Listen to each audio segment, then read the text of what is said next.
Pritika Jain. Welcome to my YouTube channel Adhigam hub. कैसे हैं आप लोग? आई होप आप बहुत अच्छे होंगे, स्वस्थ होंगे और आपकी स्टडी भी बहुत अच्छी चल रही होगी। तो आज जो हम पढ़ने जा रहे हैं तो वो टॉपिक है इंटेलिजेंसी यानी बुद्धि, जो कि एक सीडीपी या साइकोलॉजी का टॉपिक है। इससे पहले भी मैं सीडीपी साइकोलॉजी के कई सारे टॉपिक्स पढ़ा चुकी हूँ, जिसका एक प्लेलिस्ट बना दिया गया है। लिंक आपको डिस्क्रिप्शन में मिल जाएगा, वहाँ जाके आप जो टॉपिक पढ़ना चाहते हैं उसे देख सकते हैं। और मैंने फेसबुक पर भी एक ग्रुप बनाया है जो कि Adhigam hub CTET REET STET UPTET नाम से है, तो वहाँ भी आप मुझे फॉलो कर सकते हैं। और आप मेरे चैनल पे नए हैं और आपने सब्सक्राइब नहीं किया है तो प्लीज़ चैनल को लाइक शेयर सब्सक्राइब कर लीजिए, ताकि आने वाले नोटिफिकेशन आपको मिलते रहें। तो आज जो हम पढ़ेंगे वो है इंटेलिजेंसी, बुद्धि। अब सबसे पहले बात आती है कि जो ये बुद्धि शब्द है ये आया कहाँ से। बुद्धि शब्द का सबसे पहले किसने यूज किया, मतलब हम बुद्धि शब्द को किन किन अर्थों में जान सकते हैं, तो उनके बारे में हम जानेंगे। तो सबसे पहले जो बुद्धि शब्द है यानी इंटेलिजेंस, ये जो वर्ड आया, ये जो बुद्धि शब्द है, इसका जो सर्वप्रथम प्रयोग किया वो किया गया 1885 यानी 1885 में, और वो किया था फ्रांसिस गाल्टन ने।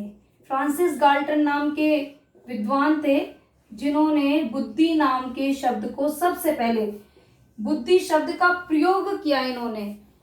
जो ये फर्स्ट वर्ड था वो गाल्टन ने यूज किया 1885 में। फिर बात आती है कि बुद्धि होता क्या है।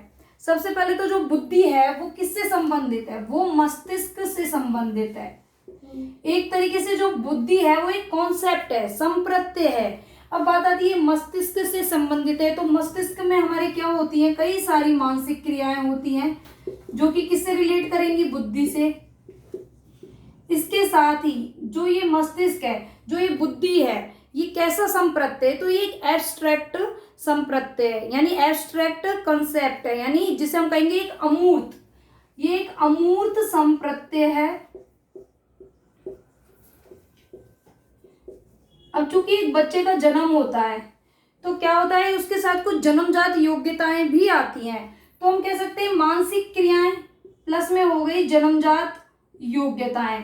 तो ये जो सारी चीज है ये मिलके क्या करती हैं, एक बुद्धि को परिभाषित करती हैं। हम ऐसे कह सकते हैं कि मानसिक क्रियाओं और साथ में जो जन्मजात योग्यताएं होती हैं उनका योग एक तरीके से बुद्धि कहलाता है। ऐसा नहीं है कि खाली जैसे कि बुद्धि में ओनली मानसिक क्रियाएं होंगी। बुद्धि हम कह सकते हैं कि विभिन्न प्रकार की जो योग्यताएं हैं, अलग अलग प्रकार की, विभिन्न प्रकार की योग्यताओं का समन्वय या फिर योग्यताओं के समन्वय की दक्षता, विभिन्न प्रकार की योग्यताओं की जो दक्षता है या फिर योग्यताओं के समन्वय की दक्षता ही बुद्धि है, वही बुद्धि कहलाती है। क्या, विभिन्न प्रकार की योग्यता। इसमें अलग अलग प्रकार की योग्यताएं आती है, जैसे कि खाली ये नहीं है कि हम बहुत अच्छा रट्टा मार सकते हैं, हमने कोई चीज रट ली है तो हमारा माइंड, हमारी इंटेलिजेंसी सुपर लेवल में है। ऐसा माना जाता था कब, प्राचीन काल में। प्राचीन काल में ये होता था कि वही बुद्धि सर्वश्रेष्ठ है जो कि रटने में माहिर हो, यानी जो रट्टाफिकेशन वाली जो नॉलेज थी उसको प्राचीन काल में माना जाता था कि वही बुद्धि सर्वश्रेष्ठ है। लेकिन अभी आधुनिक युग में, इस मॉडर्निटी में सिर्फ रटना या सिर्फ कोई एक चीज सीख लेना ही इंटेलिजेंसी और बुद्धि नहीं है।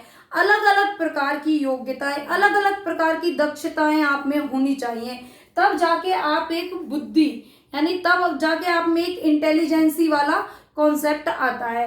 अब हम देखेंगे कि बुद्धि में कौन कौन सी चीजें आ सकती हैं। जो ये हमने शब्द का यूज किया है, विभिन्न प्रकार की योग्यताएं, तो विभिन्न प्रकार की योग्यताएं क्या होती है। एक तो चलो मानसिक क्रियाएं, चूंकि बुद्धि मस्तिष्क से संबंधित है तो उसमें मानसिक क्रियाएं होंगी ही। और चूंकि कुछ एबिलिटी, कई बार आपने देखा होगा कुछ बच्चों को पढ़ाया नहीं जाता है, कुछ बच्चे स्कूल नहीं जाते हैं, लेकिन फिर भी वो बहुत इंटेलिजेंट होते हैं, मतलब उनसे उनका माइंड काफी अच्छा होता है, तो वो हम कह सकते हैं कि जन्मजात योग्यताएं भी आती हैं, क्योंकि हमारी जो वंशानुगत है, हेरिडिटी है, उनसे भी हमें बहुत सारी चीजें मिलती हैं। कई बार ऐसा होता है कि एक पीढ़ी में अगर मंद बुद्धि है, मतलब मंद बुद्धिता है, कोई इंटेलिजेंट नहीं है, तो वो अगली पीढ़ी में ट्रांसफर हो सकता है। और जरूरी भी नहीं है कि एक बुद्धि में ओ सॉरी, एक पीढ़ी में अगर मंद बुद्धि के लोग ज्यादा हैं तो अगली पीढ़ी में भी मंद बुद्धि के लोग ही होंगे? नहीं, अगली पीढ़ी के जीनियस भी निकल सकते हैं। तो मतलब योग्यताएं जन्मजात और ये जो हेरिडिटी है, वंशानुक्रम है, उसका प्रभाव पड़ भी सकता है और नहीं भी पड़ सकता है। दोनों ही चीजें की ट्रांसफर हो भी सकती है और नहीं भी हो सकती है। अब हम देखेंगे ये जो विभिन्न प्रकार की योग्यताएं जिनका समन्वय बुद्धि कहा गया है सभी विद्वानों के द्वारा, वो कौन कौन सी योग्यता है।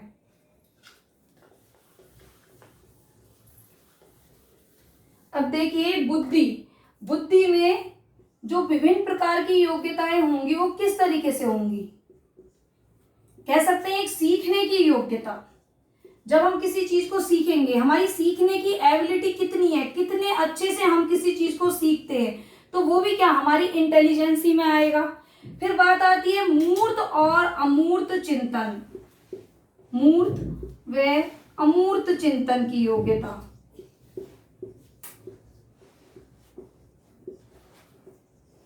कि हम जो चीजें हैं उनको किस तरीके से, मतलब कॉन्क्रीट के जरिए या एब्स्ट्रैक्ट के जरिए किस तरीके से हम चीजों को देखते हैं, किन चीजों में हमारी एबिलिटी ज्यादा अच्छी है। वैसे तो बुद्धि एक अमूर्त संप्रत्य है, एब्स्ट्रैक्ट कॉन्सेप्ट है, लेकिन उसमें मूर्त और अमूर्त दोनों प्रकार के चिंतन की योग्यता आती है। क्योंकि ऐसा नहीं है खाली अमूर्त वाले ही होंगे, मूर्त वाले भी होंगे कि हम डायरेक्ट किसी चीज को देख के। अब सबसे पहले मैं बता देती हूँ कि मूर्त अमूर्त क्या होता है, अगर कई लोगों का कंसेप्ट ही क्लियर नहीं होता है कि मूर्त क्या है अमूर्त क्या है।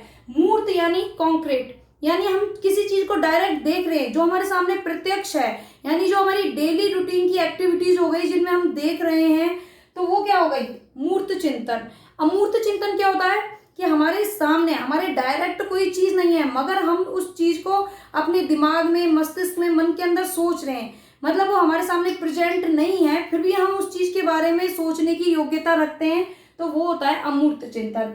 फिर बुद्धि में एक आ जाएंगी जीवन की समस्याओं का समाधान करने की योग्यता।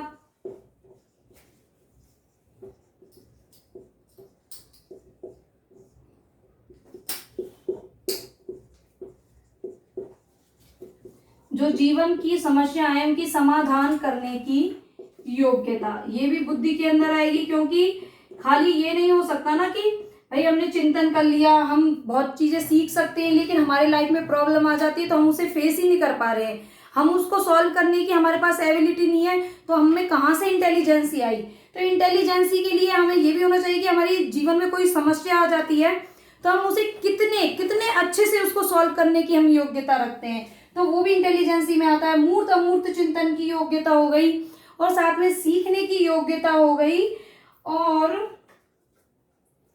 और जो आती है वो आती है समायोजन की।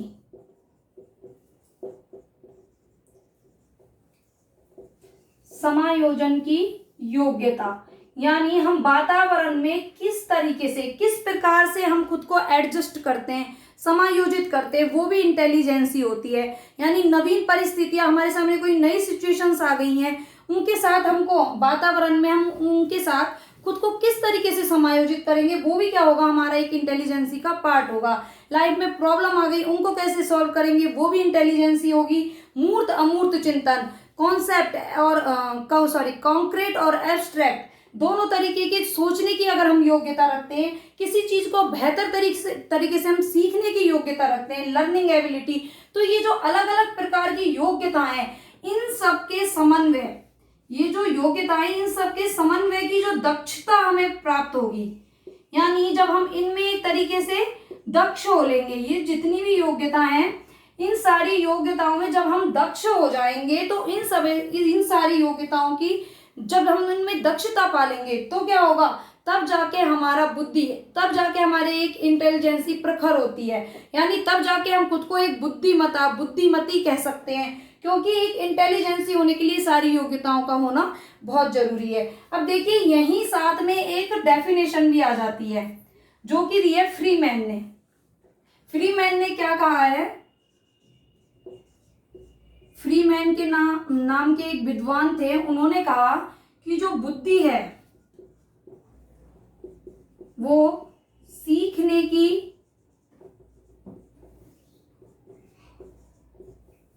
बुद्धि सीखने, समायोजन करने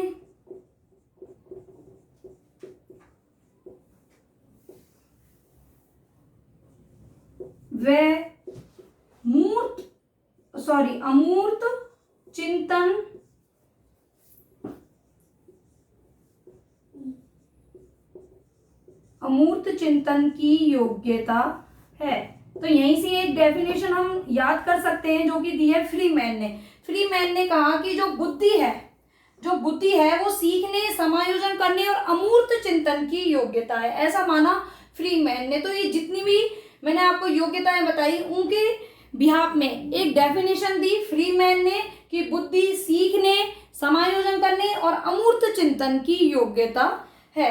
फ्रीमैन देखो कि जैसे कि इनके नाम में लिखा हुआ है फ्री, यानी इन्होंने क्या किया, ये फ्री थे एक तरीके से। मैं आपको ट्रिक के जरिए भी समझाऊंगी, सारी डेफिनेशंस ट्रिक के जरिए याद कराऊंगी। जो फ्रीमैन थे वो बिल्कुल फ्री थे। उन्होंने क्या कहा कि भाई जितनी भी योग्यता ना सबको उठा लो और तब जाके क्या बनेगी हमारी बुद्धि, तब जाके हमारी बुद्धि में एक योग्यता आती है। तो इस तरह फ्रीमैन ने डेफिनेशन दी कि बुद्धि सीखने, समायोजन और अमूर्त चिंतन की योग्यता है। फ्रीमैन के बाद जो अगली डेफिनेशन दी वो दी बकिंघम ने। बकिंघम ने कहा कि जो बुद्धि है वो सीखने की योग्यता है। जो बकिंघम है उन्होंने बुद्धि को क्या माना, सीखने की योग्यता है। हमने योग्यताएं देखी थी सीखने की, जीवन की समस्याओं के समाधान की, मूर्त अमूर्त चिंतन की, समायोजन की। तो जो बकिंघम थे उन्होंने बुद्धि को क्या माना, सीखने की योग्यता। अब हम इसको ट्रिक के जरिए कैसे याद रखेंगे कि मान के चलिए ये जो बकिंघम है इसके अंदर जो ये किंग आया है, किंग, इसको हम बना लेते हैं किंग, किंग यानी राजा, ठीक है। अब जो एक किंग होगा जो पूरे साम्राज्य को संभालता है तो उसमें सीखने की योग्यता तो कैसी होगी, अव्वल नंबर की होगी। तो जो किंग होगा उसमें क्या होगा, सीखने की एबिलिटी कैसी होगी, भर भर के, और वो खुद तो सीखने की योग्यता होगी उसमें और दूसरों को सिखाएगा भी। तो हम कह सकते हैं कि बकिंघम, किंग में क्या होती है, सीखने की योग्यता। तो जब भी आए कि सीखने की योग्यता बुद्धि है, ये किसने कहा है, तो किसने कहा है, बकिंघम ने। नेक्स्ट देखते हैं कि जो वुडवर्थ है उन्होंने कहा कि बुद्धि कार्य करने की एक विधि है। बुद्धि कार्य करने की एक विधि है, ये किसने कहा, वुडवर्थ ने। अब देखिए वुड को अगर हम ऐसे लिखें, वुड यानी लकड़ी, और वर्थ, वर्दी या वर्थी करके आपने एक वर्ड सुना होगा जिसका मतलब होता है लायक। अब देखिए कोई वुड है, लकड़ी है, उसे लायक बनाना है। अब आप एक लकड़ी पे बैठ सकते हो, लकड़ी पे सामान रख सकते हो, नहीं, लेकिन उसे वर्थी बनाने के लिए हम क्या करेंगे, उसे लायक बनाने के लिए हम क्या, उसकी टेबल बनाएंगे, उसकी चेयर बनाएंगे, फर्नीचर बनाएंगे, ठीक है। तो जब लकड़ी को हम लायक बनाएंगे, वर्दी बनाएंगे, तो उसके लिए हमें क्या करना होगा भाई, लकड़ी को अगर आपको चेयर या टेबल बनाना है तो आपको उसकी किस तरीके से कार्य करना है, उसका एक विधि, उसका मेथड, उसका तरीका तो पता होना चाहिए, जब भी तो आप एक लकड़ी को चेयर और टेबल बना पाएंगे। तो यहाँ पर क्या जरूरी है, कार्य करने की विधि। यानी ऐसे याद रखिए कि वुड को वर्दी बनाने के लिए, वर्थी बनाने के लिए हमें कार्य करने की विधि पता होना चाहिए। कार्य करने का विधि क्या होगा, कार्य करने की तरीका, कार्य करने का तरीका, कार्य करने का मेथड हमें पता होना चाहिए, तभी तो हम लकड़ी को फर्नीचर बना पाएंगे। तो इसलिए बुद्धि क्या है, कार्य करने की एक विधि, जो कि किसने कहा है, वुडवर्थ ने। फिर नेक्स्ट डेफिनेशन देखते हैं कि नवीन परिस्थितियों से चेतन अनुकूलन ही बुद्धि है। तो यहाँ हमें जो याद रखना है वो है नवीन परिस्थिति और उनके साथ अनुकूलन, चेतन अनुकूलन, नवीन परिस्थितियों से चेतन अनुकूलन ही बुद्धि है। किसने कहा है, ये कहा है रोस ने। अब रोस को बना लीजिए रूस, मान के चलिए कि आप इंडिया से रूस में शिफ्ट हो रहे हैं। अब जब आप रूस में शिफ्ट होंगे तो वहां पे आपको जो परिस्थितियां मिलेंगी, सिचुएशंस मिलेंगी, कैसे मिलेंगी, नवीन, यानी नई नई परिस्थितियां मिलेंगी, और उनके साथ आपको क्या करना पड़ेगा, अनुकूलन बिठाना पड़ेगा, एक तरीके का समायोजन बिठाना पड़ेगा। तो कह सकते हैं कि जब आप नवीन परिस्थितियों से अनुकूलन बिठाएंगे, कहाँ पे जाके, रूस में जाके, तो ये किसने कहा है कि नवीन परिस्थितियों से चेतन अनुकूलन ही बुद्धि है। तो ये कहा है मिस्टर रॉस ने, यानी रॉस नाम के मनोवैज्ञानिक ने कहा कि नई परिस्थितियों से अनुकूलन बिठाना बुद्धि है। अब आप ये सोच रहे होंगे मैं बार बार रिपीट क्यों कर रही हूँ, बार बार रिपीट करने से, बार बार सुनने से डेफिनेशन पक्का याद होती है। इसलिए अगर आप बार बार सुन रहे हैं तो वो आपको जरूर याद होगा। तो ऐसे लगा लीजिए, रोज को क्या बना देना है, रूस, कि जब भाई हम इंडिया से रूस में गए तो वहां पे सारी हमें नई परिस्थितियां मिली और उनके साथ हमने अनुकूलन बिठाया, तो वो क्या कहलाई, हमारी बुद्धि, इंटेलिजेंसी। अब देखिए फिर आता है बुद्धि अमूर्त चिंतन की योग्यता है। ये कहा टर्मन ने कि जो बुद्धि है वो अमूर्त चिंतन की योग्यता है।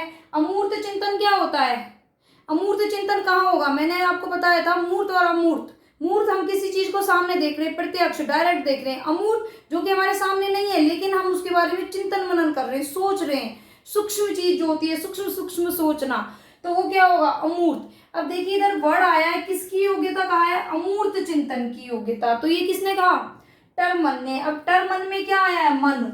अब भाई जो टर्मन है उन्होंने अपने मन ही मन में सोच रहे थे, तो मतलब क्या कर रहे थे, अमूर्त चिंतन की योग्यता हासिल कर रहे थे, यानी अमूर्त चिंतन कर रहे थे। इसलिए उन्होंने कहा कि जो बुद्धि है वो अमूर्त चिंतन की योग्यता है। मतलब कोई चीज जिसे हम मन ही मन में सोच रहे हैं तो वो मूर्त तो होगी नहीं, कैसी होगी, अमूर्त। तो यानी बुद्धि अमूर्त चिंतन की योग्यता है, किसने कहा, टर्मन ने। फिर आता है कि बुद्धि में 4 शब्द निहित हैं। बुद्धि में 4 शब्द निहित हैं, ज्ञान, आविष्कार, निर्देश और आलोचना। ज्ञान, आविष्कार, निर्देश, आलोचना, किसने कहा, बिने ने। बिने नाम के मनोवैज्ञानिक ने कहा कि बुद्धि में 4 शब्द निहित हैं, ज्ञान, आविष्कार, निर्देश, आलोचना। अब देखिए आजकल के जो बच्चे हैं वो बिना गाना सुने रह सकते हैं क्या, नहीं। तो जो ट्रिक होगी वो होगी बिना गाना सुने। अब बिना से क्या बनेगा, हमारा बिने। बिने नाम की जो मनोवैज्ञानिक है वो होंगे बिने, यानी भाई बिना गाना सुने हम तो पूरे दिन रह ही नहीं सकते। गाना क्या होगा, देखिए गाना को अगर हम लिख दें, हम व्हाट्सएप पे चैट करते हैं तो हम सॉन्ग को अगर हम लिखेंगे तो ऐसे भी लिख सकते हैं हम गाना। तो देखिए जी से क्या हो जाएगा, ज्ञान, ए से क्या हो जाएगा, आविष्कार, और एन से क्या हो जाएगा, निर्देश, और ए से हो जाएगी हमारी आलोचना। तो भाई बिना गाना सुने हम नहीं रह सकते।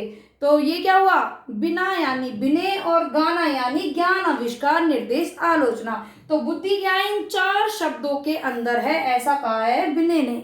और या फिर आप ऐसे भी याद कर सकते हैं, दूसरी ट्रिक भी बता देती हूँ कि जो बिने हैं उन्होंने कहा कि बिना ज्ञान के आविष्कार भी नहीं कर सकते, आप किसी को इंस्ट्रक्शन भी नहीं दे सकते और किसी की आप आलोचना भी नहीं कर सकते। तो हम ऐसे भी याद रख सकते हैं और ये भी याद रख सकते हैं, खाली बिना गाना। एक ट्रिक वर्ड हो गया। हमारी अगली डेफिनेशन है कि बुद्धि पहचानने और सीखने की शक्ति है। ये कहा है गाल्टन ने। ये कहा है गाल्टन ने कि जो बुद्धि है वो पहचानने और सीखने, 2 वर्ड हमें याद रखना है कि जो बुद्धि पहचानने और सीखने की शक्ति है, कहा है गाल्टन ने। तो इसको हम ट्रिक के जरिए कैसे याद करेंगे। अब देखिए गाल्टन में एक वर्ड छुपा हुआ है, गाल।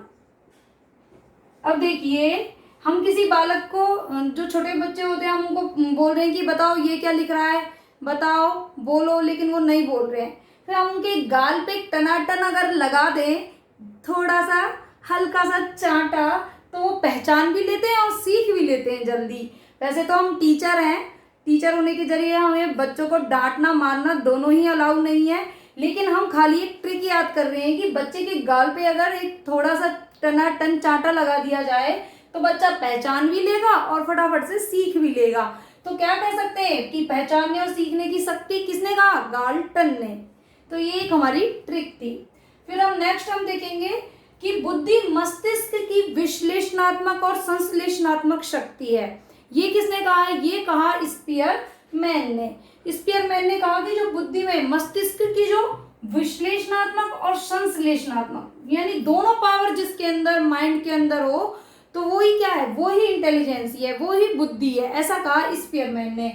आगे जब हम सिद्धांत पढ़ेंगे, थ्योरीज पढ़ेंगे, तो उसमें जो स्पीयरमैन है उन्होंने 2 थ्योरीज दी हैं बुद्धि के ऊपर, एक कारक और द्विकारक।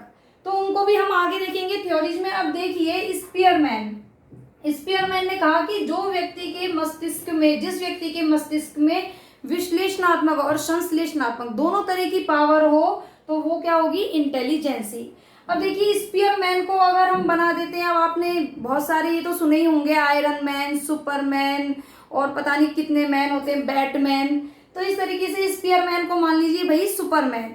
अब स्पीयरमैन सुपरमैन ही तो थे, जब तो उन्होंने दो दो थ्योरी दी और उन्होंने ये भी माना कि भाई मस्तिष्क में विश्लेषणात्मक और संश्लेषणात्मक शक्ति होनी चाहिए। अब विश्लेषणात्मक क्या होता है, तोड़ो, और संश्लेषणात्मक यानी जोड़ो। तो भाई जो सुपरमैन है वही तो यही काम कर सकता है, जोड़ने का भी और तोड़ने का भी। विश्लेषणात्मक यानी तोड़ो, संश्लेषण यानी जोड़ो। ये हमारे मेथड है, टीचिंग मेथड है। ये भी मैंने पढ़ाए हुए हैं, लिंक मैं आपको दे दूंगी, आप वहां जाके इनको अच्छे से समझ सकते हैं। तो भाई जो सुपरमैन है वही तो जोड़ने और तोड़ने का काम कर सकता है, यानी वही तो विश्लेषण संश्लेषण का काम कर सकता है। तो फिर क्या कह सकते हैं हम कि जो सुपरमैन है उसी ने क्या दी है, विश्लेषणात्मक और संश्लेषणात्मक शक्ति ही बुद्धि है। तो ये इसे हम क्या कर देंगे, सुपरमैन। और विश्लेषणात्मक यानी तोड़ो, यानी विश्लेषण करने के लिए हम क्या करेंगे, चीजों को तोड़ेंगे। और संश्लेषणात्मक यानी जोड़ो, वही जो तोड़ने जोड़ने दोनों का काम करे वही क्या कहलाएगा, सुपरमैन। सुपरमैन यानी स्पीयरमैन। अब नेक्स्ट डेफिनेशन देखते हैं कि बुद्धि ज्ञान का अर्जन करने की क्षमता है। ये जो डेफिनेशन दी है वो दी है वुड्रो ने। अब देखिए वुड्रो ने क्या कहा, ज्ञान का अर्जन करने की क्षमता क्या है, बुद्धि है। अब देखिए वुड्रो में एक वर्ड आया है डरो एक वर्ड आया है। अब एक बात बताइए, अगर आपको किसी का डर ना हो तो क्या आप पढ़ोगे, नहीं। घर वाले पीछे पड़े रहते हैं कि भैया पढ़ लो, एग्जाम आ रहे पढ़ लो, तभी तो हम पढ़ते हैं। अगर हमें कोई डांटे डपटे ना, हमें किसी का डर ही ना हो तो क्या हम ज्ञान का अर्जन करेंगे, क्या हम नॉलेज को एक्वायर करेंगे, नहीं करेंगे। ना ही हम कोई कार्य करेंगे, हम एकदम निडर हो जाएंगे और निकम्मे भी, क्योंकि निकम्मा क्या होता है, जो कोई काम ना करे। तो वही जब डर ही नहीं रहेगा तो हम कुछ भी नहीं करेंगे। लेकिन जब डर होगा तो हम क्या करेंगे, ज्ञान का अर्जन, यानी नॉलेज इकट्ठी करेंगे, पढ़ेंगे लिखेंगे। नॉलेज कब आएगी, जब हम बहुत पढ़ेंगे लिखेंगे, मेहनत करेंगे। तो इसलिए ये वर्ड से हमें याद रखना है कि अगर हमें डर नहीं होगा तो हम ज्ञान का भी अर्जन नहीं करेंगे, ज्ञान को प्राप्त नहीं करेंगे। इसलिए ज्ञान का अर्जन करने की क्षमता क्या है, बुद्धि है, जो कि किसने कहा, वुड्रो ने। इसलिए डर होना जरूरी है। नेक्स्ट डेफिनेशन आती है कि नवीन परिस्थितियों को झेलने की मस्तिष्क की नमनीयता ही बुद्धि है। यानी नई सिचुएशंस में खुद को एडजस्ट कर सके, उनको झेल सके, हमारे ऊपर कोई आपत्ति आ गई उसे हम झेल सकें, वो ही मतलब हमारा जो माइंड है उसमें इतनी नमनीयता होनी चाहिए कि हम नई परिस्थितियों को या फिर किसी भी प्रकार के दुख संकट को झेल सकें, वही क्या है, बुद्धि है।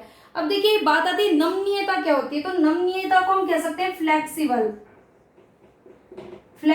यानी फ्लेक्सिबिलिटी, लचीलापन जिसे हम हिंदी में बोलते हैं, वही होती है नमनीयता।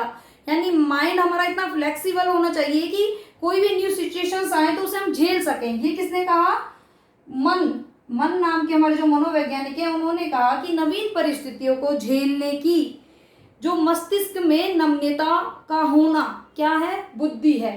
अब देखिए इसे कैसे याद रखेंगे, यहाँ पर जो इम्पोर्टेंट वर्ड है वो क्या है, मस्तिष्क की नमनीयता।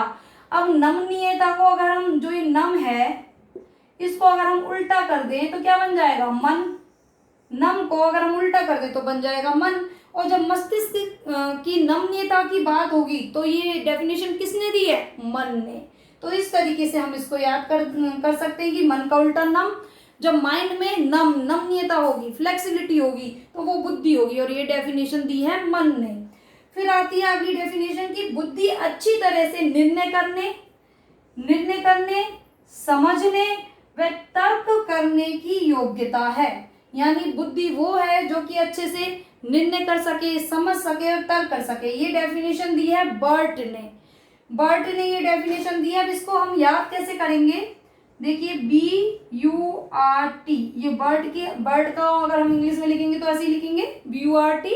अब देखिए बी से आप लगा लीजिए बर्ट, बी से आप लगा लीजिए बुद्धि, और यू से लगा लीजिए अंडरस्टैंडिंग यानी समझना, और आर से, वैसे तो आर से रिजल्ट यानी एक तरीके से परिणाम होता है, लेकिन हम उसे निर्णय मान लेते हैं, डिसीजन मान लेते हैं। भाई जब कोई परिणाम निकलता है तो वो लास्ट का निर्णय ही तो होता है, मतलब निर्णय निकलता है। तो आर से हम रिजल्ट को एक तरीके से हम मान लेते हैं, यहाँ पर रिजल्ट को क्या मान लेंगे, निर्णय, और टी से हो जाएगा हमारा तर्क। हिंदी इंग्लिश सब कुछ मिक्स हो गया, लेकिन हमें याद तो हो ही जाएगा डेफिनेटली। BURT बी से बट ने कहा कि बुद्धि में समझने, परिणाम और निर्णय और तर्क करने की जो योग्यता है वही बुद्धि है। तो BORT से हम बना लेंगे, बी से बुद्धि, यू से अंडरस्टैंडिंग, आर से जो हमारा रिजल्ट है हम उसको एज ए निर्णय या परिणाम लेंगे, और टी से हो जाएगा हमारा तर्क। तो ये जो सारी योग्यताएं होंगी वो क्या होगी, बुद्धि होगी। तो मैंने सारी डेफिनेशंस को आपको अच्छे से ट्रिक से समझाया। आई होप आपको डेफिनेशंस बहुत अच्छे से याद हो गई होंगी। देखिए हमें समझना बहुत जरूरी है, साथ ही जब ट्रिक कहीं ना कहीं हमारे दिमाग में जरूर उस समय क्लिक करेगी जब हम एग्जाम दे रहे होंगे, जब हम दिमाग पे प्रेशर डालेंगे और हमें जरूर याद आएगी। अब हम समझेंगे बुद्धि की विशेषताएं, बुद्धि में क्या क्या क्वालिटीज हैं। तो बुद्धि की विशेषताओं में जो हम फर्स्ट देखेंगे वो है वंशानुक्रम और वातावरण का प्रभाव, कि बुद्धि पर वंशानुक्रम का भी प्रभाव पड़ता है और वातावरण का भी। वंशानुक्रम का कैसे, कि लास्ट पीढ़ी में अगर जीनियस लोग होते हैं तो ये भी हो सकता है कि इस पीढ़ी में भी सारे जीनियस लोग हो, या हो सकता है कि लास्ट पीढ़ी में अगर लास्ट क्या मतलब और उसके भी जो लास्ट पीढ़ी होती है उनमें भी अगर मंद बुद्धि वाले लोग होते हैं तो हो सकता है कि वो ऐसे गुण अगली पीढ़ी में भी ट्रांसफर हो जाए। तो इस तरीके से वंशानुक्रम का भी काफी बुद्धि इंटेलिजेंसी पर बहुत प्रभाव पड़ता है। फिर बात आती है वातावरण की, कि हम किस तरह के वातावरण में रहते हैं, हमारे आसपास का माहौल कैसा है, हमें मतलब किस सिचुएशन में हम रह रहे हैं, उसके अकॉर्डिंग वातावरण का हमारी इंटेलिजेंसी पर इफेक्ट करती है वो। जैसे कि वातावरण का प्रभाव कैसे होगा, कि मान के चलिए किसी बच्चे को ना तो अच्छे से न्यूट्रिशन मिल रही है, ना उसे पढ़ने को मिल रहा है, तो उसकी जो इंटेलिजेंसी होगी उस पर एक इफेक्ट पड़ेगा ही।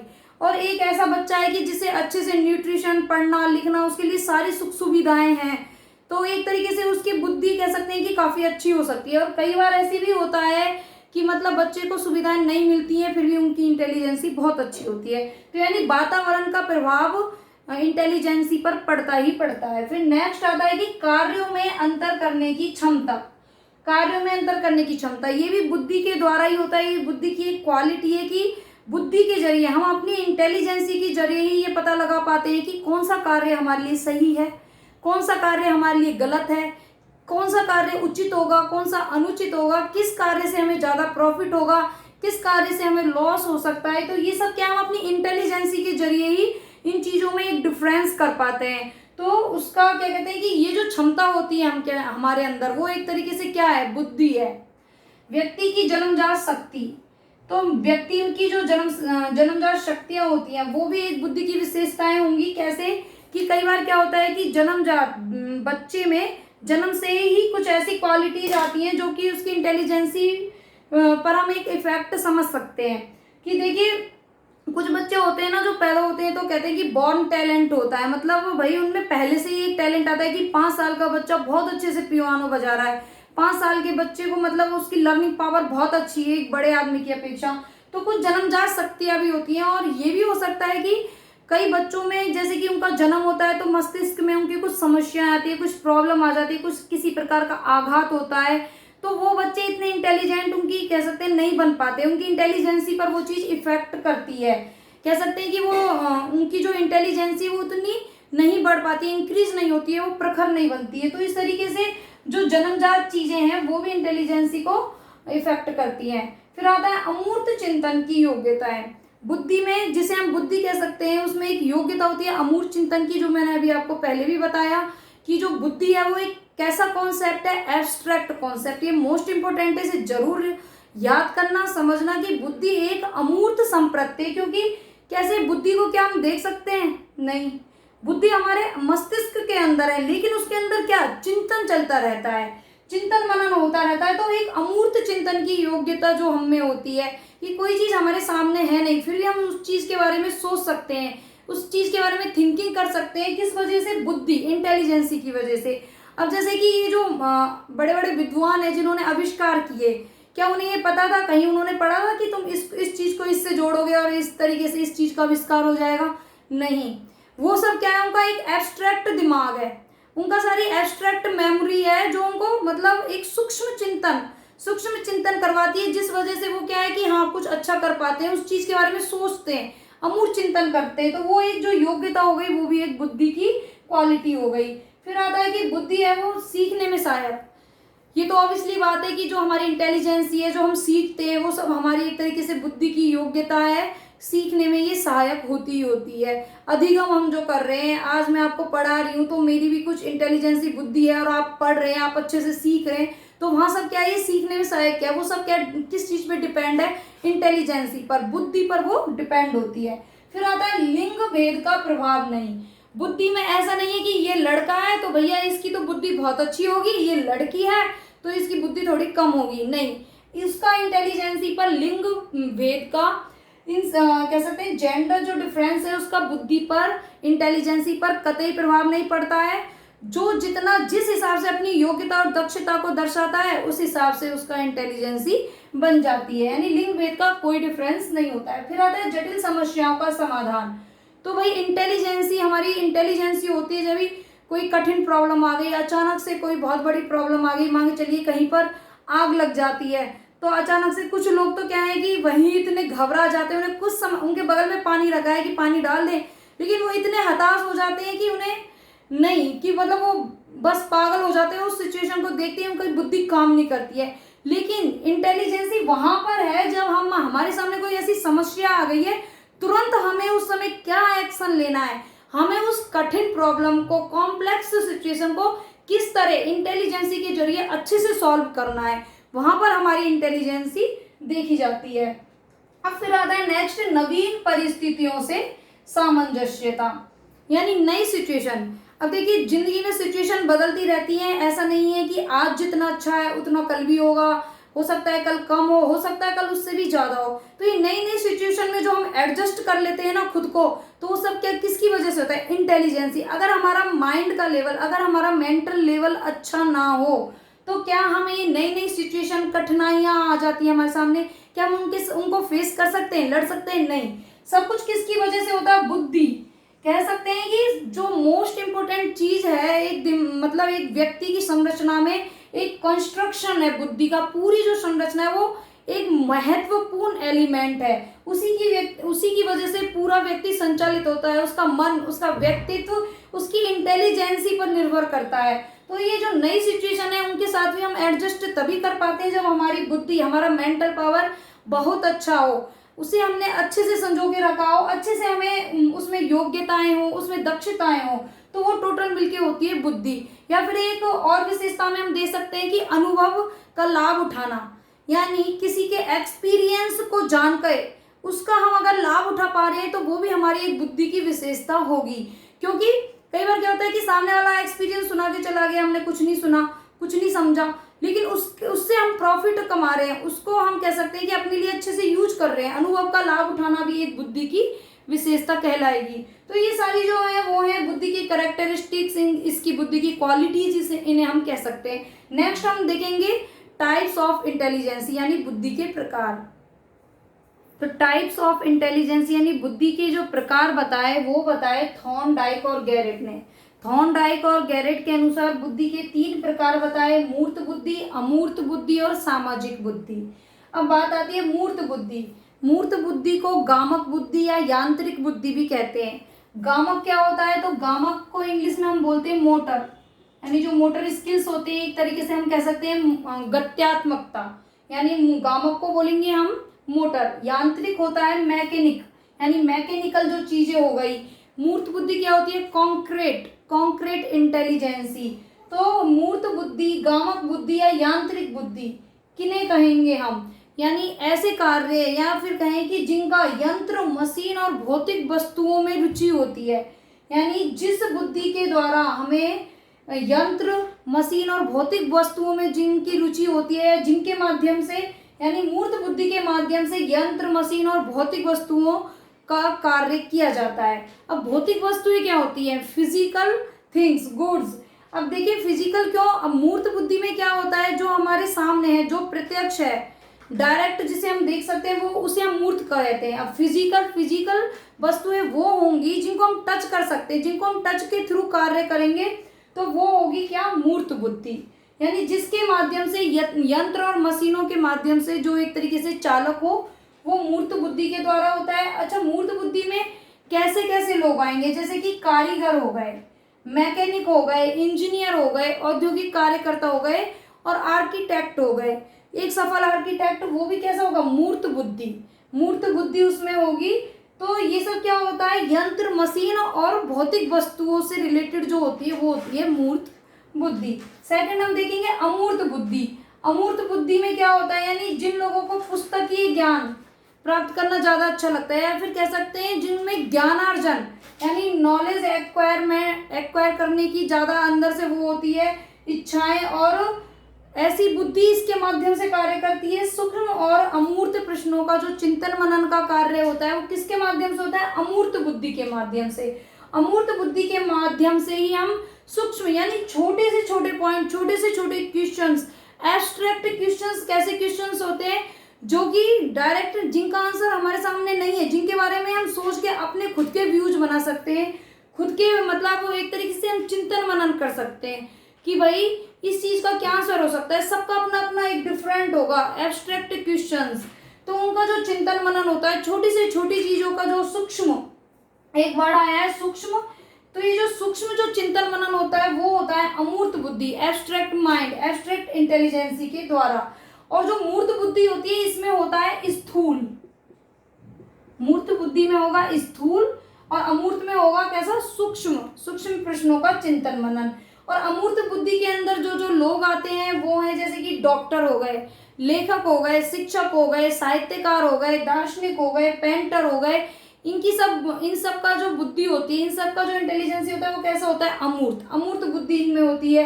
क्योंकि जैसे कि शिक्षक है वो कुछ पढ़ा रहा है तो बुक में तो लिखा हुआ है, लेकिन जब वो समझाता है तो हर कोई अपने व्यूज, अपनी जो थिंकिंग है उसके माध्यम से वो जिस तरीके से चीजों को मैनेज करता है, तो वो शिक्षक में एक क्या होगी, अमूर्त बुद्धि। तो ये जरूर याद कर लीजिएगा कि शिक्षक में कैसी बुद्धि होती है, अमूर्त बुद्धि। क्योंकि हम सब शिक्षक बन गए हैं, शिक्षक बनने जा रहे हैं, तो हमें ये पता होना चाहिए कि एक शिक्षक में अमूर्त बुद्धि होती है। फिर बात आती है सामाजिक बुद्धि की। सामाजिक बुद्धि किनसे संबंधित होती है, सामाजिक कार्यों से, जिनको समाज में इंटरेस्ट होता है, समाज से संबंधित कार्यों को करने में जो इंटरेस्ट रखते हैं उनकी सामाजिक बुद्धि यानी सोशल इंटेलिजेंसी होती है। इसमें आ जाएंगे जैसे कि अच्छे नेता हो गए, व्यवसायी यानी बिजनेसमैन हो गए, कूटनीतिज्ञ लोग हो गए, सोशल वर्कर्स हो गए, ये सारे लोग कैसी बुद्धि रखते हैं, सोशल इंटेलिजेंसी, सामाजिक बुद्धि यानी समाज के हित में कार्य करना, समाज के बारे में सोचना, तो वो होगा सामाजिक बुद्धि। अमूर्त बुद्धि यानी सूक्ष्म और अमूर्त प्रश्नों का चिंतन मनन करना, पुस्तकीय ज्ञान या ज्ञानार्जन की, जिनको ज्ञानार्जन ज्यादा से ज्यादा जो नॉलेज एक्वायर करना चाहते हैं वो होते हैं अमूर्त बुद्धि वाले। और मूर्त बुद्धि वाले जिनका इंटरेस्ट किन में होता है, यंत्रों में, मतलब इंस्ट्रूमेंट हो गए, मशीन हो गए, और ऐसी जो फिजिकल टच वाली वस्तुएं होती है उनमें जिनको कार्य करना पसंद होता है उनमें होती है मूर्त बुद्धि। जैसे कि इंजीनियर हो गए, औद्योगिक कार्यकर्ता हो गए, तो ये सब क्या है, मशीनों से खेलते हैं, एक तरीके से मशीनों के माध्यम से कार्य करते हैं, तो ये हो जाएंगे मूर्त बुद्धि वाले। अमूर्त बुद्धि वाले जो अधिक से अधिक नॉलेज एक्वायर करना चाहते हैं, मतलब उनमें पुस्तकीय ज्ञान का भंडार होता है, जो चीज उनके सामने नहीं है उसके बारे में भी सोचने की वो क्षमता रखते हैं, सूक्ष्म से सूक्ष्म चीजों को सोचते हैं, वो होती है अमूर्त बुद्धि। तो मैंने काफी अच्छे से आपको समझा दिया, आई होप आपके डाउट्स क्लियर हो गए होंगे। डेफिनेशंस भी मैंने आपको ट्रिक के माध्यम से समझाई, कैरेक्टरिस्टिक्स हमने देखी, टाइप्स हमने देखे।